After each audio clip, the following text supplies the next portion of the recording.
अस्सलाम वालेकुम students, welcome back again. मैं मोहम्मद वकास हूँ, your chemistry teacher, and this is your channel MWS chemistry. Reactivity of alkyl halides, that is the most important long question as well as इसमें से short questions भी बनते हैं। दो फैक्टर्स हैं जिसकी बेस पे हम अल्काइल हैलाइड्स की जो रिएक्टिविटी है यानी उनके रिएक्शन करने की स्पीड को हम डिस्कस करेंगे। उन दोनों फैक्टर्स में सबसे इंपॉर्टेंट फैक्टर हमारे पास बॉन्ड एनर्जी होता है एंड देन बॉन्ड पोलैरिटी होता है। देखें, हमारे पास जो अल्काइल हैलाइड्स हैं उसमें जो हैलोजन एटम है, फ्लोरीन भी हो सकता है, क्लोरीन भी हो सकता है, ब्रोमीन भी हो सकता है और आयोडीन भी हो सकता है। बेसिकली जो हम पहला फैक्टर यहाँ पे देखने जा रहे हैं वो हमारे पास है बॉन्ड एनर्जी। बॉन्ड एनर्जी यानी बॉन्ड एनर्जी की बेस पे हम देखेंगे कि अल्काइल हैलाइड्स जो होते हैं वो कितने रिएक्टिव होते हैं। ठीक है, देखिए बॉन्ड एनर्जी क्या होती है? The minimum amount of energy required to break all particular bonds in 1 mole of substance is known as bond energy. एक मोल गिवन सब्सटेंस के अंदर जितने भी पर्टिकुलर बॉन्ड्स होते हैं उनको तोड़ने के लिए, ब्रेक डाउन करने के लिए जो हमें एनर्जी चाहिए मिनिमम, उसको हम बॉन्ड एनर्जी बोलेंगे। लेकिन अगर यहाँ पे हम कार्बन और हैलोजन के बॉन्ड की बात करें तो इसका मतलब कार्बन और हैलोजन के जितने भी बॉन्ड्स होंगे उनको हमने यहाँ पे तोड़ना है। कार्बन और हैलोजन यानी हमारे पास ये बॉन्ड होना चाहिए, कार्बन और हैलोजन। इस बॉन्ड को हमने यहां से तोड़ना है। हालांकि कार्बन के बाकी बॉन्ड भी होंगे, उनकी हम यहां पे बात नहीं कर रहे। इस बॉन्ड को जो कार्बन और हैलोजन के दरमियान है, इसको तोड़ने के लिए यहां पे जो एनर्जी चाहिए होगी हम उसकी यहां पे बात करें। ठीक है, अब देखो आप, ये एनर्जी जितनी ज्यादा होगी हमारे अल्काइल हैलाइड्स उतने कम रिएक्टिव होंगे, क्योंकि अगर बॉन्ड टूटेगा नहीं तो नया बॉन्ड बनेगा नहीं। क्योंकि रिएक्शन में रिएक्ट करने के लिए रिएक्टेंट्स को पहले बॉन्ड तोड़ना पड़ते पुराने, फिर वो नए बनाते हैं। तो होगा ये कि अगर हम यहां पे बात करें कार्बन और फ्लोरीन के बॉन्ड की बॉन्ड एनर्जी की, तो ये हमारे पास होती है 467 किलो जूल्स पर मोल। यानी इस तरह के एवोगैड्रो नंबर ऑफ बॉन्ड्स हमने तोड़ने हैं। इसका ये मतलब है एक मोल में एवोगैड्रो नंबर होते हैं, आपको पता है। इस तरह का जो बॉन्ड आपको नजर आ रहा है कार्बन और फ्लोरीन का, ये हमने एवोगैड्रो नंबर बॉन्ड तोड़ने, हमें 467 किलो जूल एनर्जी चाहिए पर मोल के लिए, यानी एक मोल के लिए। एक मोल का मतलब एवोगैड्रो नंबर है। अच्छा, ये बहुत ज्यादा है। अगर हम यही एनर्जी कार्बन और क्लोरीन के यहां पे चेक करें तो ये 346 किलो जूल पर मोल है। इसका मतलब ये कम हो गई है। इसी तरह अगर हम कार्बन और ब्रोमीन की ये चेक करें, ये वाली बॉन्ड एनर्जी, तो ये और कम नजर आएगी आपको, ये 290 किलो जूल पर मोल है। ठीक है, और अगर हम कार्बन टू आयोडीन देखें तो ये बहुत ही कम है, 228 किलो जूल पर मोल। ये तो यहां पे आप चेक कर सकते हैं, अगर हम बॉन्ड एनर्जी की बात करें तो सबसे हाईएस्ट जो बॉन्ड एनर्जी है वो कार्बन और फ्लोरीन के एटम्स की है। तो इस बॉन्ड को तोड़ना सबसे मुश्किल होगा। तो जो हमारे पास रिएक्टिविटी ऑर्डर बनेगा इस चीज को देखते हुए, वो सबसे जो ज्यादा हमारे पास रिएक्टिव होंगे वो होंगे अल्काइल आयोडाइड। यानी ये वाला बॉन्ड जल्दी टूट जाएगा कार्बन और आयोडीन का। जब ये जल्दी टूट जाएगा तो ये नया बन भी जाएगा डेफिनेटली प्रोडक्ट बनाने के लिए। तो यानी कहने का मतलब यहां से आयोडीन जल्दी लीव करेगा, यहां से जल्दी दफा हो जाएगा। ठीक है, तो फिर इनकमिंग जो भी हमारे पास स्पीशीज होगी वो जल्दी आ जाएगी। तो ये वाले अल्काइल आयोडाइड मोस्ट रिएक्टिव होंगे। फिर अल्काइल ब्रोमाइड थोड़े कम रिएक्टिव होंगे, अल्काइल क्लोराइड इनसे थोड़े कम रिएक्टिव होंगे। और अगर हम बात करें यहां पर अल्काइल फ्लोराइड की, तो ये लीस्ट रिएक्टिव होंगे among the all other alkyl halides. ठीक है, यानी जितने भी हमारे पास अल्काइल हैलाइड्स हैं उनमें सबसे कम रिएक्टिव हैं तो वो हैं अल्काइल फ्लोराइड, और सबसे ज्यादा रिएक्टिव हैं तो अल्काइल आयोडाइड हैं। ये हम किसको देख के बता रहे हैं? बॉन्ड एनर्जी को देख के। और यहां पे एक चीज और बता दूं आपको, जो कार्बन और हाइड्रोजन की बॉन्ड एनर्जी होती है, ये कार्बन और हाइड्रोजन का बॉन्ड तोड़ने के लिए ये 418 किलो जूल पर मोल है। इसका मतलब कार्बन और हाइड्रोजन का बॉन्ड, ये नॉर्मली हम अल्केन्स में देखते हैं, अल्केन में ये वाला बॉन्ड तोड़ के हम रिएक्टिविटी देखते हैं। तो अल्केन बहुत कम हम रिएक्टिव मानते हैं, ऐसे ही होता है ना, क्योंकि कार्बन हाइड्रोजन को तोड़ने के लिए इतनी एनर्जी चाहिए, लेकिन कार्बन और फ्लोरीन को तोड़ने के लिए इससे भी ज्यादा एनर्जी चाहिए। इसका ये मतलब हुआ, अगर हम स्पेसिफिकली अल्काइल फ्लोराइड्स की बात करें, इनकी ये तो अल्केन से भी कम रिएक्टिव हैं, और जो अल्काइल आयोडाइड्स हैं these are very much reactive, क्योंकि ये बॉन्ड बड़ी आसानी से टूट सकते हैं कंपैरेटिव टू अदर बॉन्ड्स। और ये कार्बन टू क्लोरीन बॉन्ड भी इस कार्बन हाइड्रोजन बॉन्ड से ज्यादा रिएक्टिव होगा। कार्बन ब्रोमीन, यानी ये जितने बाकी अल्काइल हैलाइड्स हैं ये वाले, किसको छोड़ के, अल्काइल फ्लोराइड्स को। ये कम से कम अल्केन से ज्यादा रिएक्टिव है, यानी ये काफी रिएक्टिव है अगर बॉन्ड एनर्जी की बेस पे बात की जाए। लेकिन जो अल्काइल फ्लोराइड्स हैं ये अल्केन से भी कम रिएक्टिव है, तो इसका मतलब ये बॉन्ड टूटता नहीं है, तो लिहाजा ये लीस्ट रिएक्टिव हुए अमंग दी अल्काइल हैलाइड्स। ये हमने किस बेस पे चेक किया है, बॉन्ड एनर्जी की बेस पे। अब जल्दी से हम देखते हैं बॉन्ड पोलैरिटी की बेस पे। अब जो दूसरा हमारे पास फैक्टर है दैट इज बॉन्ड पोलैरिटी, यानी बॉन्ड कितना पोलर है, इस बेस पे हम देखेंगे रिएक्टिविटी कितनी ज्यादा या कितनी कम होगी। अब ये फैक्टर आप जहन में रखें और ये सारी जो बातें मैंने आपको बताई वो भी। अब देखो बॉन्ड पोलैरिटी हम चेक करेंगे इलेक्ट्रोनेगेटिविटी डिफरेंस के साथ। किसके साथ, इलेक्ट्रो नेगेटिविटी।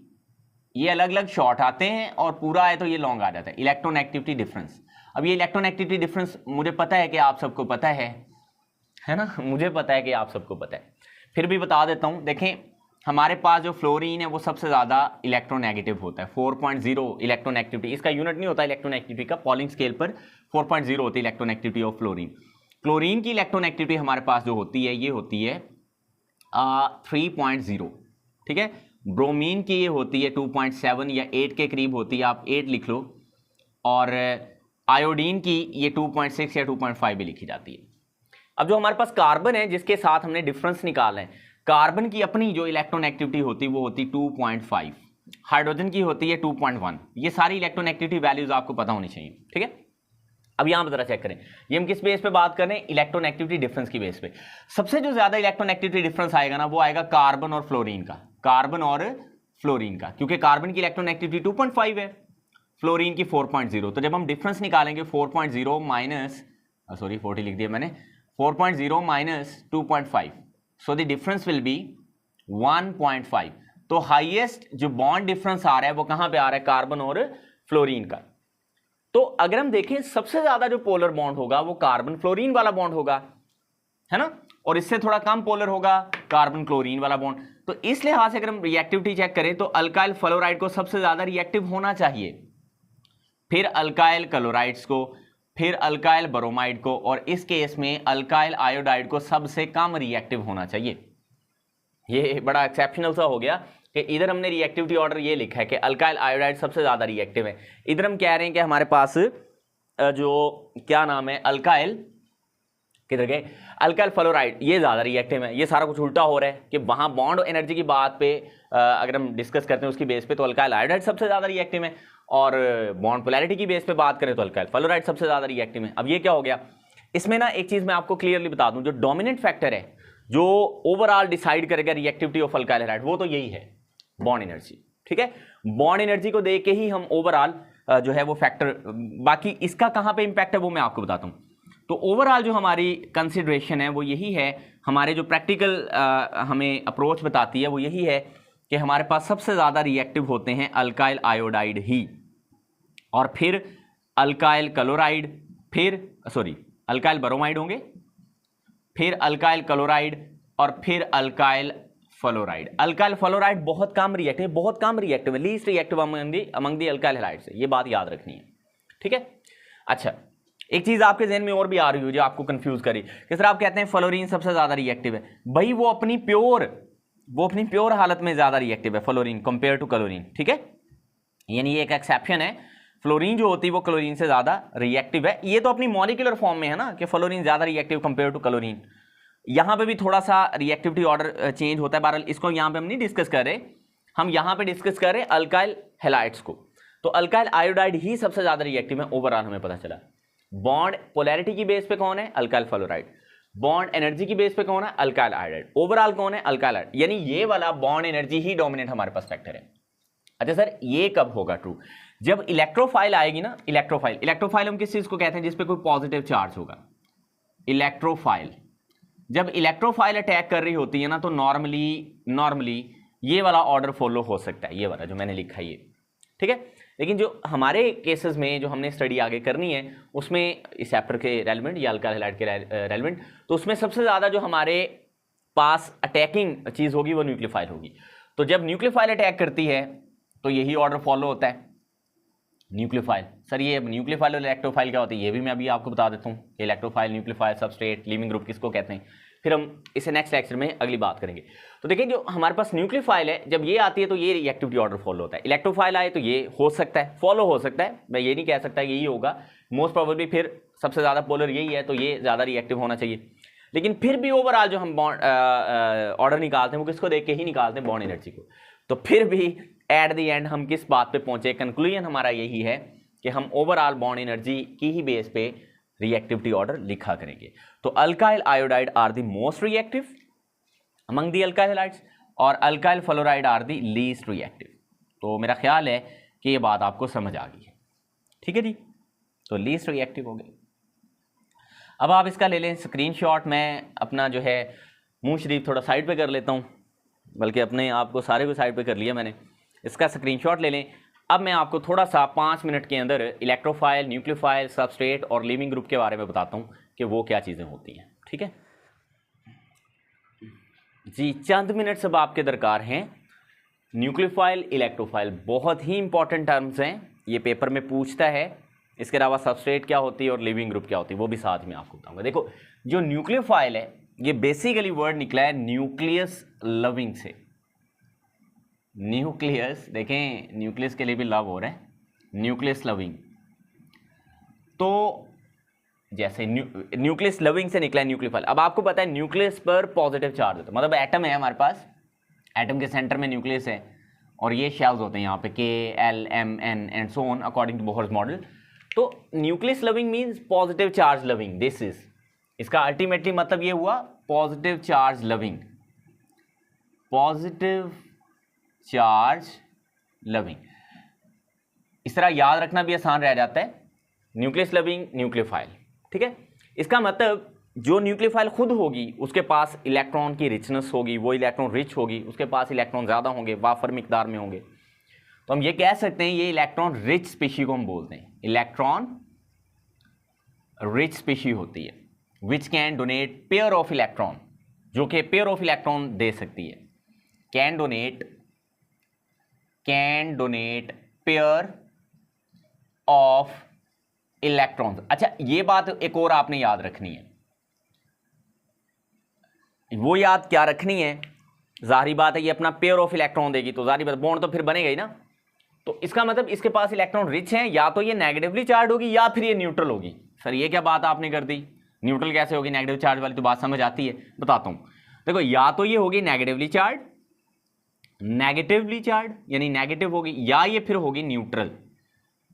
कैसे मैं अभी आपको देखो, लाइक OH नेगेटिव, इसके पास इलेक्ट्रॉन एक्सेस हैं, NH2 नेगेटिव इलेक्ट्रॉन ज्यादा हैं, है ना, बात समझ आ रही है। Cn नेगेटिव, इसके पास भी इलेक्ट्रॉन ज्यादा हैं, F negative, Cl negative, Br negative, I negative, clear, समझ आ रही है। तो ये सारी चीजें हमारे पास क्या हैं, यस दीज आर न्यूक्लियोफाइल। ये न्यूट्रल भी हो सकती है, जैसे OH ये वाटर से बना है, ये अमोनिया से बनी है ना, और क्या हो सकती है, PH3 हो सकती है, ETC। तो याद रहे इन पे लॉन पेयर होता है, अगर ये न्यूट्रल हैं तो लॉन पेयर जारी बात है। नेगेटिव का मतलब तो होता है 2 इलेक्ट्रॉन फ्री हैं, पेयर ऑफ इलेक्ट्रॉन फ्री। तो दीज आर ऑल न्यूक्लियोफाइल। एक और बात याद रखिएगा, ये लिविस के मुताबिक बेसिस हैं।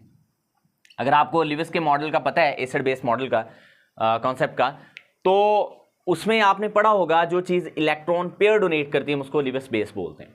तो अकॉर्डिंग टू दिस कॉन्सेप्ट, तो ये लिविस बेसिस जो होती हैं वो हमारे पास क्या होती हैं, न्यूक्लियोफाइल्स होती हैं। क्लियर, उम्मीद है कि आपको समझ आ गया होगा न्यूक्लियोफाइल वाला। इस तरह इलेक्ट्रोफाइल के लिए अब आप क्या यूज करोगे, इलेक्ट्रॉन लविंग। सर यस, क्या होंगी ये, इलेक्ट्रॉन लविंग होंगी।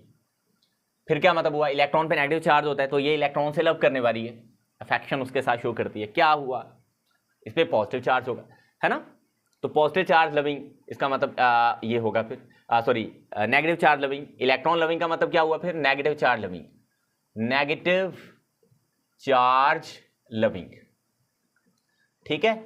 उधर हमने कहा था इलेक्ट्रॉन रिच है तो ये डेफिशिएंट या डेफिशिएंट होता है वर्ड, डेफिशिएंट होता है वर्ड, डेफिशिएंट या डेफिसिट एक ही मतलब है, डेफिशिएंट और डेफिसिट इन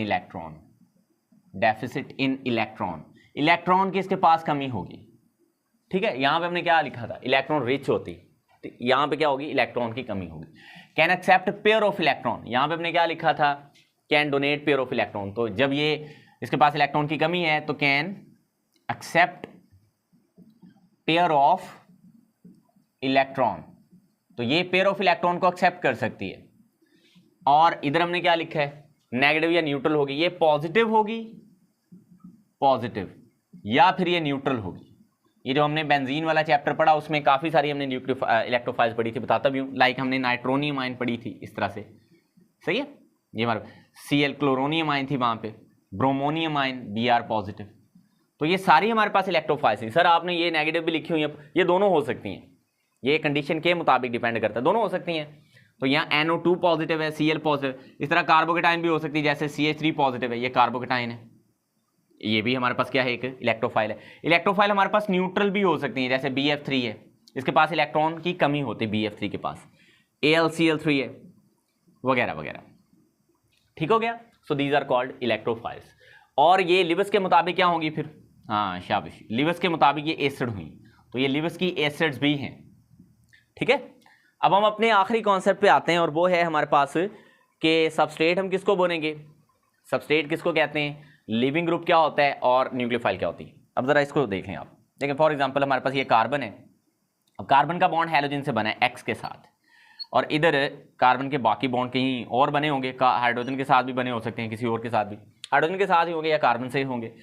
तो यहाँ आके जो चीज़ अटैक करेगी उसको हम बोलेंगे न्यूक्लियोफाइल। ये जिस यहाँ पे पार्शियल नेगेटिव चार्ज होगा इलेक्ट्रोनेगेटिविटी डिफरेंस की वजह से, और यहाँ पे पार्शियल पॉजिटिव होगा, तो इस न्यूक्लियोफाइल ने जाके जिस चीज़ पे अटैक करना है, यानी जिस कार्बन पे इलेक्ट्रोफिलिक रीजन पे अटैक करना है, उसी को हम सबस्ट्रेट कहते हैं। यानी यहाँ पे C पॉजिटिव जो है कार्बोकेटाइन जो, या कार्बन पे जो पॉजिटिव चार्ज नजर आ रहा है, जिस पे जाके ये न्यूक्लियोफाइल अटैक करिए, इसको हम बोलेंगे substrate. This is called substrate, ठीक है, जिस पर अटैक हुआ है, और इस अटैक की वजह से इस X ने यहां से लीव कर जाना है, तो इसको हम बोलेंगे लिविंग ग्रुप। X को क्या बोलेंगे, लिविंग ग्रुप। और ये X को हम कैपिटल L से यहां पे डोनेट कर सकते हैं, and L stands for leaving group. ये आप यही समझो, जो आने वाली न्यूक्लियोफाइल है ये स्ट्रांग होती है भी न्यूक्लियोफाइल है, ये स्ट्रांग न्यूक्लियोफाइल होती है, और जो जाती है जिसको हम लिविंग ग्रुप कहते हैं वो भी न्यूक्लियोफाइल होती है, लेकिन वो वीक न्यूक्लियोफाइल होती है।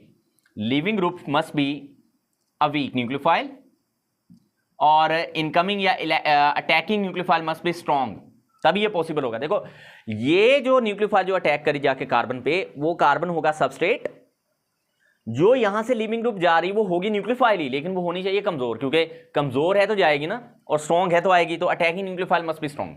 तो ये पॉइंट आपने याद रखना है। तो ये छोटा सा कॉन्सेप्ट था। तो इस लेक्चर में बच्चों हमने सीखा, बड़ो छोटो बड़ो सारों को आपके साथ में मुखातिब। इस लेक्चर में हमने सीखा कि एक तो रिएक्टिविटी ऑफ अल्काइल हैलाइड्स को हमने देखा on the basis of bond energy, bond polarity, और दूसरे नंबर पे हमने देखा इलेक्ट्रोफाइल और न्यूक्लियोफाइल किसको बोलते हैं, न्यूक्लियोफाइल और इलेक्ट्रोफाइल इधर लिखी हुई है। और फिर मैंने आपको बताया स्ट्रॉन्ग न्यूक्लियोफाइल अटैकिंग न्यूक्लियोफाइल होती है, और जो लिविंग ग्रुप होता है वो हमारी वीक न्यूक्लियोफाइल होती है, और सबसेट। तो ये सारे कॉन्सेप्ट्स आपको काम आएंगे हमारे नेक्स्ट लेक्चर में। तो नेक्स्ट लेक्चर में हम बात करेंगे न्यूक्लियोफिलिक सब्स्टिट्यूशन रिएक्शंस पे, और उसके बाद एलिमिनेशन रिएक्शंस पे, फिर हम other reactions of alkyl halides पे बात करेंगे, एंड देन हम ग्रिग्नर रीजेंट्स पे बात करके इस चैप्टर को वाइंड अप कर देंगे। अपकमिंग 3 लेक्चर्स या 4 लेक्चर्स में हम ये चैप्टर वाइंड अप कर देंगे। उम्मीद है कि ये वीडियो आपको अच्छी लगी होगी और इसकी समझ भी आई होगी। अच्छी लगी है तो इसको शेयर ज़रूर करें। अल्लाह हाफिज़, थैंक यू। स्क्रीनशॉट ले लें। ओके।